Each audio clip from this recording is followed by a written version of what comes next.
How's it going, everybody? We're here for the Week 4 recap, looking back at my Best Buys article from the week and my cash game lineup for the week to see what I did right and what I did wrong in Week 4 and where we can get better, right? Because you have to really look and examine your own play to see if you were lucky or unlucky with certain decisions, see if your process was right or if your process was wrong, so that you can kind of look back at yourself and then make better decisions for the future, because that's the only way that you're ever going to improve over time, right? We're not always lucky when we win.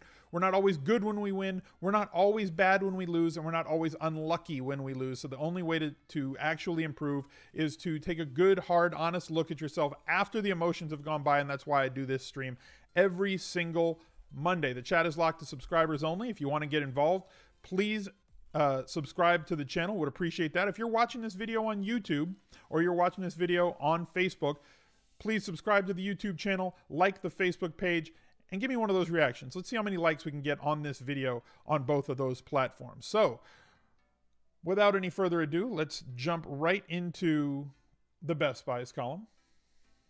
Field Yates making a guest appearance this week on Best Buys. This is an insider piece at ESPN, ESPN Fantasy. Right there on top, we do have the video talking about Terrell Williams. So he was my cover boy for the week. He was the guy that I was focused on the most. He was the key that unlocked so many things in so many lineups for me and was pure value to me, at least going into it. So let's look right at it. Quarterback, I kind of stumbled a little bit. Did really good with the GPP section, but not as good with the cash game plays, going for the cheap guys, Matt Ryan. And this is a problem with me. Now, I have to name high-priced guys at quarterback, and I typically don't play high-priced guys in my cash game lineup.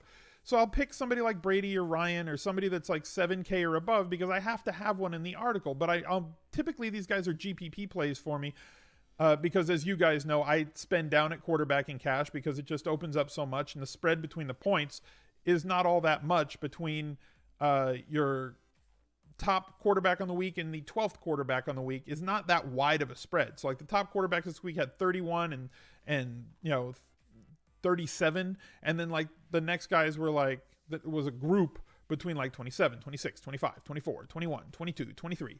Like there was all guys in that range. So you don't really have to pay up there because there's not as much of a difference between the top quarterback and the 10th quarterback as there is between the top running back and the 10th running back. Same at wide receiver, same at tight end. So Matt Ryan ended the day with 11.5 points, 242 yards.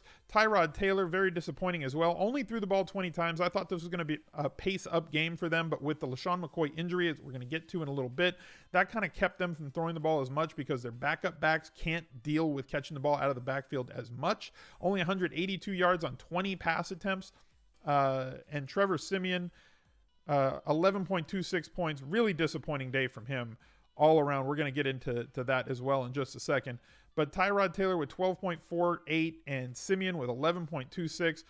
Missed on the cash game quarterbacks this week, but that's not what hurt my cash game lineups, and it shouldn't have been what hurt your cash game lineups either because they were kind of a wash. Tournament plays did fine. Brady with 23.5 points. Deshaun Watson, 34.72 points. I saw some Deshaun Watson in cash against Tennessee. Tennessee is a really bad pass defense. And maybe I should have paid a little bit more attention to that, but I still want to attack Atlanta. I still want to attack Oakland. And in my opinion, Watson going into the week was third. So the spread between those three quarterbacks, 34 to like 12 and 11, seems like somewhat of an anomaly. And I think we got a little bit unlucky there with that wide of a spread between Watson at the same price point as Siemian and Tyrod Taylor, because they're all against defenses that allow a ton of points. Now, LaShawn McCoy, we got a little bit unlucky.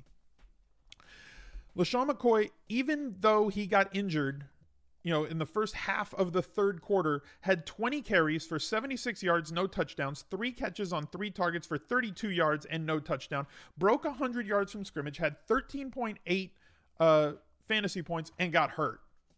So if he finishes that game, he likely gets to the 100-yard bonus. He likely has 30 touches combined on the day. He gets a couple of extra targets and a couple extra catches, which puts him at 20 to 25 points, which would have been absolutely outstanding, especially when paired with Ezekiel Elliott, who absolutely went bonkers against the Rams, which has been a theme all year long. Zeke Elliott, 21 carries, 85 yards, 1 touchdown, 4 catches on 5 targets, 54 yards and a touchdown.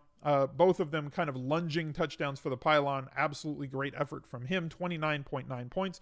And Bilal Powell, the guy we came off of a little bit based on the usage rates that we expected. They said it was going to be a split and not a workhorse role for Bilal Powell. He saw like 65, 67% of the snaps. He saw about the same amount of the carries. So, yes, it was not 100% Bilal Powell. McGuire got involved. Both of them went off, as the Jacksonville Jaguars are a team that we want. They're a good defense, but they're a team that we want to attack with running backs. They're soft against the run, but if they get a lead, which they may not have very often, they're going to be great against the pass, but against the run, they're just not that good. So Bilal Powell still had 21 carries, 163 yards, 1 touchdown on the ground, that long one that people thought might or might not have been, should have been called back. 4 catches, 5 carries, 27 yards, 32 fantasy points yesterday. Absolute smash at 4,600. We're going to get into that in a little bit when I get to the lineup building part. Dalvin Cook, completely unlucky as he went down with an ACL. He's out for the rest of the season. Looked really outstanding. So far, it's a shame that they lost him because he was going to be somebody that I thought was going to be an $8,500 back before long. Leonard Fournette had another good day. 24 fantasy points, 24.5 fantasy points as well. Wide receivers. Once again, that gazelle went prancing, right?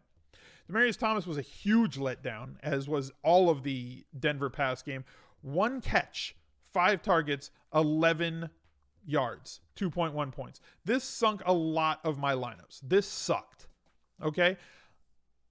I'm not sure, and I'll leave it up to you guys, whether you think it was a process mistake or if you think that it was an error or just unlucky, because it's not as though he got less service than Manny Sanders. Manny Sanders ended the day with like 7 fantasy points. So neither of them went off. And the game was one where you thought they should have had to pass it a little bit more. The offense looked god-awful. And whether it was the offensive line, where there was one of their tackles got injured in the middle of the game, and then obviously the Denver, there was a lot of problems in the Denver backfield, where the Raiders could actually, with Khalil Mack and their other defensive end, could get a lot of pressure on him. And you guys how I feel about pressure in the backfield and how disruptive it obviously is. So I'll leave it to you. In chat or on Facebook and YouTube, leave something in the comments. Do you think that Demaryius Thomas was a process mistake, or do you think we got unlucky here? Because I'm honestly not sure. We knew that the value was for wide receivers was between 6K and 6,500. That leads me to a big mistake here with Marquise Lee and not doubling up on 6K wide receivers. This should have been D-Hop, 100%. He was somebody that I was on in cash all week long, and I should have written him up in the article. He went absolutely crazy with 29 points. Marquise Lee, sunk lineups. I'm just done trusting Blake Bortles and his receivers. I think Fournette's going to be fine based on the amount of volume and workload that he's going to get moving forward. I'm just not clear on being able to predict when the Jacksonville Jaguars wide receivers are going to get the volume of targets that I need to be able to project week in and week out to be able to say, even without Allen Robinson, that they're going to be good cash game plays. Terrell Williams, obviously a smash. Fire up your gazelle gifts. You guys were ridiculous on Twitter yesterday when I tweeted that out with like 600 favorites and 100 or so retweets. It's what you wait for, I guess, when Terrell Williams goes off on a week where he should go off, and he had 5 catches on 6 targets, 115 yards, 1 touchdown. That was the long one, 75 yards from scrimmage. Odell Beckham, fine as a GPP play, didn't smash but didn't kill you. Golden Tate, only 6.5 points, not really good there, but that game really just deflated. 14-7, terrible there. Larry Fitzgerald, we got lucky on this one, as he caught the game-winning touchdown at the end of overtime after it looked like the 49ers were going to hold the ball the entirety of the 5th period, getting him up to like 13 points, which helped people out, helped my cash game a little bit, but not very much, as we'll get to in a second. Charles Clay was an absolute smash. 5 catches, 7 targets, 112 yards, 19.2 points. He is, with LaShawn McCoy, the number 1 target in the pass game for Buffalo, and the Falcons don't allow outside receivers to do as much work, and they force everything inside. So the running backs and the tight ends are who you want to target in games against them. That stayed true that week. Evan Ingram, 11 targets, 6 catches, 62 yards from scrimmage, 12.2 fantasy points. We needed 9 at 3K. We got 12.2, 19.2 from Clay, so did fine there. Rob Gronkowski, whatever. Jared Cook, whatever. Cincinnati Bengals, Another team that we knew was going to smash and were heavily owned in cash games, but not all that much. They were my highest GPP defense at like 45%, which massively outpaced the field. They ended the day with double-digit fantasy points. Baltimore Ravens, a big letdown, and the biggest mistake in my cash game was me not being willing to come off of them. So let's get into the mistake that I made there in my cash game. This is the 4-man competition, and this was I always put my cash game lineup in this. And it was funny because through the morning, Pete and I had the same lineup. It was going to be interesting to see where we differed. He went Manny Sanders, and rightfully so, with 6.7 points. I had Demaryius Thomas. Problem. Trevor Siemian here, fine, mistake, right? Like, I'm willing to take that mistake. He didn't crush my soul. You need 15 points out of him for cash. I got 11.26, so I missed by 3.5 points there. Not that huge of a deal. Dalvin Cook getting injured really hurt us because he would have probably gotten the 100-yard bonus there, got the rushing touchdown, got 13.4. Hurt but didn't kill us, especially considering how heavily owned he was. Ezekiel Elliott was an absolute smash, as we spoke about. Larry Fitzgerald, now here's the problem. Demaryius Thomas, Tyrell Williams, Evan Ingram, Devonta Freeman, and the Ravens D. Okay. Here's the problem. I had DeAndre Hopkins in my lineup all week. And I did not have Devonta Freeman, and I did not have Dalvin Cook. I had LaShawn McCoy in here, who ended up with the same points as Dalvin Cook. I had Powell down here at the flex at 4,600. I had Bengals defense, and Larry Fitzgerald was D-Hop. That was essentially my lineup, right? With those guys. Demaryius Thomas still would have been in that lineup. Fitzgerald would have gone up to D-Hop. Now, you can look at Levitan, who went bonkers yesterday. 29.7 points here, as opposed to 13.2 points. Ravens D did awful. Maybe it was because of the problem with their defensive line. Their defensive line was out, and it just smashed what they could do defensively, and I didn't react enough to that. My real problem was not being willing to come down, as we talked about on the Anti-Tinkercast beforehand. And I was like, well, you can come down to the Jets D, who did fine enough, right? Didn't do worse than the Ravens D, which would have allowed me the extra 300 to come up from Larry Fitzgerald to D-Hop, which is where I was. And I was in our Slack chat where we kind of bounce ideas off of each other, just kind of like the Discord, just a couple of friends of mine. And I was like, I'm pissed that I'm not going to get up to D-Hop, and I need to be able to get up there. And I was like, well, I guess Fitz is fine, but I should probably try and do everything I can to get up to D-Hop, but I don't want to come down under 3K on a defense. Now, that was a clear mistake, especially considering how much variance there is in defense.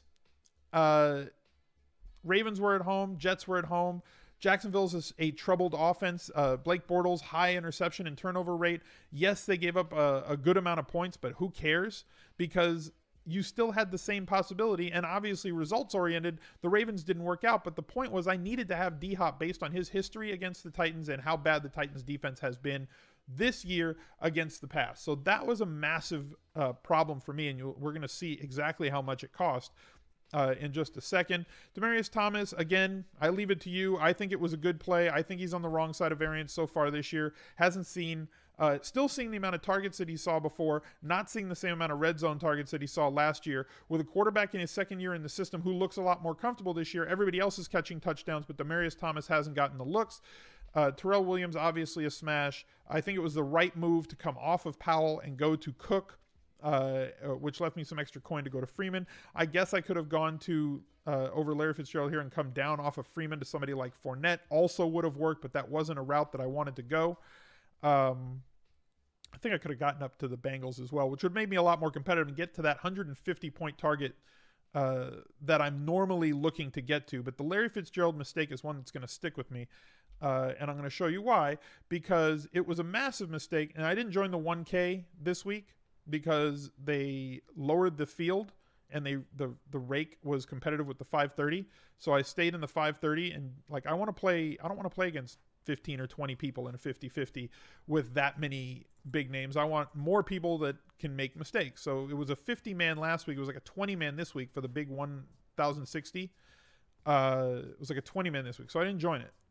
I did join the 530, which was a 40-man, closer to the numbers that I want. You can see I finished 29th, which was right along the line of where my lineup landed this week. It was like a 25th percentile lineup, which is not acceptable in cash. At least it's not death.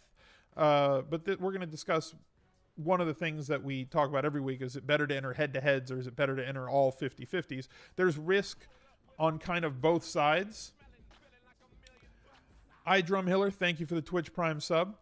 The risk to entering all 50-50s and double-ups is that if you have a 25th percentile lineup, you're losing 100% of your investment that week. If you enter 100% of your games in head-to-heads against as many different opponents as you can get, you're going to get closer to your actual win rate. So on weeks like this, you're not going to run the risk of ruin if you're playing mostly head-to-heads as opposed to mostly double-ups. But let's get into where the cash line is, right? I had 126.36. Cash line's right here, 141. Right? 141.5. What's the difference between Larry Fitzgerald and DeAndre Hopkins? 16 points. Just that one mistake. That one mistake takes my lineup this week, and it was a mistake that I knew I needed to avoid, and I still made the mistake, proving that look, I make mistakes all the time, guys. But this is why I do these sort of recaps for myself to make sure that I can clear them up in the future. If I know that that player is a player I must have, then I just must have him, right? And I was on him all week, and I came off that morning when I was doing my lineups because of the changes I made based on the Powell reports that he wasn't going to see 100%. He still saw the amount of touches that I thought he was going to see, so coming off of him might be the bigger mistake.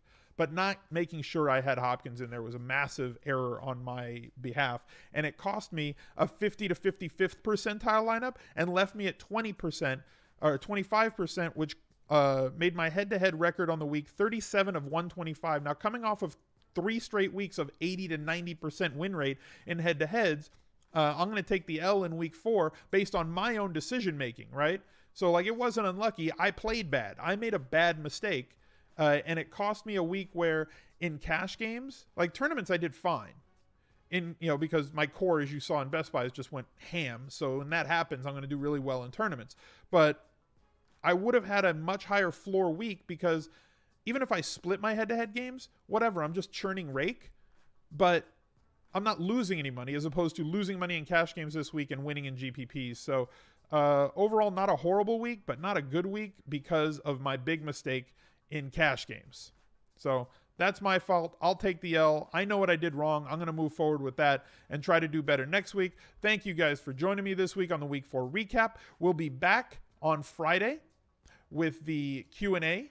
And then Sunday morning, I'm going to be flying to Chicago late Friday night because I have a wedding to go to in Chicago. But Sunday morning, I'm flying out late Sunday so that I can be there for NFL Lock, obviously. And I will be doing the Anti-Tinkercast from Chicago, just like we did in week 1 from Boston, on the laptop. I'll probably be monitoring the chat on my phone, so please be kind because it's not going to be easy for me to do, but I will do my absolute best then.